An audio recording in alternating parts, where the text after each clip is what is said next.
मेरे प्यारे विद्यार्थियों, शब्द भेद का तीसरा विभाग आज हम शुरू करेंगे, जिसका नाम है विशेषण। विशेषण शुरू करने से पहले विशेषण किसे कहते हैं, विशेषण की परिभाषा हम देखेंगे।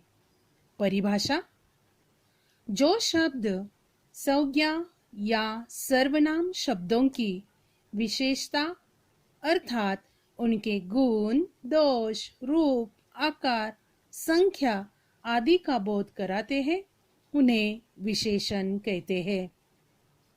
जिस संज्ञा या सर्वनाम की विशेषता बताई जाए उसे विशेष्य कहते हैं। तो बच्चों, विशेषण और विशेष्य मैंने आपको परिभाषा के साथ समझाया। तो सर्वप्रथम हम देखेंगे कि विशेषण और विशेष्य के उदाहरण कैसे हैं। जैसे संजय नागपुरी संतरे लाया। नागपुरी विशेषण, संतरे विशेष्य। दूसरा उदाहरण, रुचि ने पीली साड़ी पहनी। पीली विशेषण, साड़ी विशेष्य। तीसरा उदाहरण, धवल ने एक आम खाया। एक विशेषण, आम विशेष्य। तो विशेषण और विशेष्य इसकी जानकारी अभी हो गई होगी। इसके बाद विशेषण के प्रकार हम देखेंगे। विशेषण 4 प्रकार के होते हैं। पहला, गुणवाचक विशेषण।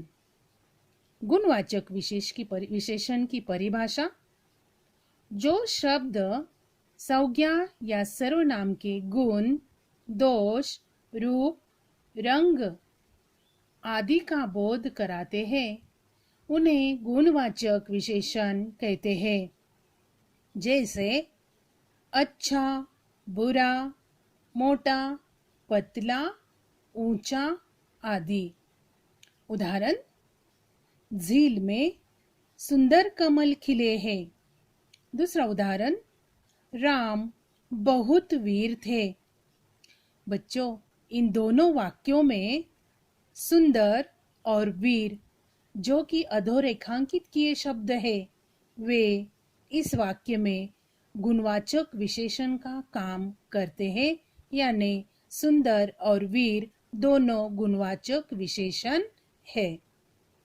दूसरा प्रकार देखेंगे, जिसका नाम है संख्यावाचक विशेषण। परिभाषा: जो शब्द संज्ञा या सर्वनाम की संख्या का बोध कराते हैं, उन्हें संख्यावाचक विशेषण कहते हैं। जैसे 2 लड़के, 5 सेब। उदाहरण देखेंगे। पहला उदाहरण, मनु को एक रसगुल्ला दे दो। दूसरा उदाहरण, टोकरी में कितने सेब है। दोनों वाक्यों में बच्चों एक और कितने ये अधोरेखांकित शब्द संख्यावाचक विशेषण के उदाहरण दिए गए हैं। तो इस प्रकार आगे हम देखेंगे कि संख्यावाचक विशेषण के भी 2 भेद होते हैं। पहला भेद है निश्चित संख्यावाचक विशेषण, जिसकी परिभाषा है: जो शब्द संज्ञा या सर्वनाम की निश्चित संख्या का बोध कराते हैं, उन्हें निश्चित संख्यावाचक विशेषण कहते हैं। जैसे 3 घोड़े, 10 दिशाएं, यानी निश्चितता यहाँ दिखाई गई है। उदाहरण के तौर पर देखेंगे। पहला वाक्य, चाचा जी केवल 15 मिनट हमारे साथ रहेंगे। दूसरा वाक्य, मेरी कक्षा के 5 लड़के जिला स्तर की खेल प्रतियोगिता के लिए चुने गए। दोनों वाक्यों में 15 और 5 यह निश्चित संख्या समझी गई है। तो ये दोनों शब्द निश्चित संख्यावाचक विशेषण के उदाहरण है। तो इसी प्रकार संख्यावाचक विशेषण का दूसरा भेद है अनिश्चित संख्यावाचक विशेषण। परिभाषा: जो शब्द संज्ञा या सर्वनाम की अनिश्चित संख्या का बोध कराते हैं उन्हें अनिश्चित संख्यावाचक विशेषण कहते हैं।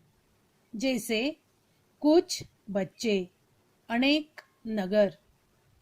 उदाहरण देखेंगे। पहला वाक्य, वहां सभी बच्चे आकर खेलने लगे। दूसरा वाक्य, भूकंप में सैकड़ों लोग मारे गए।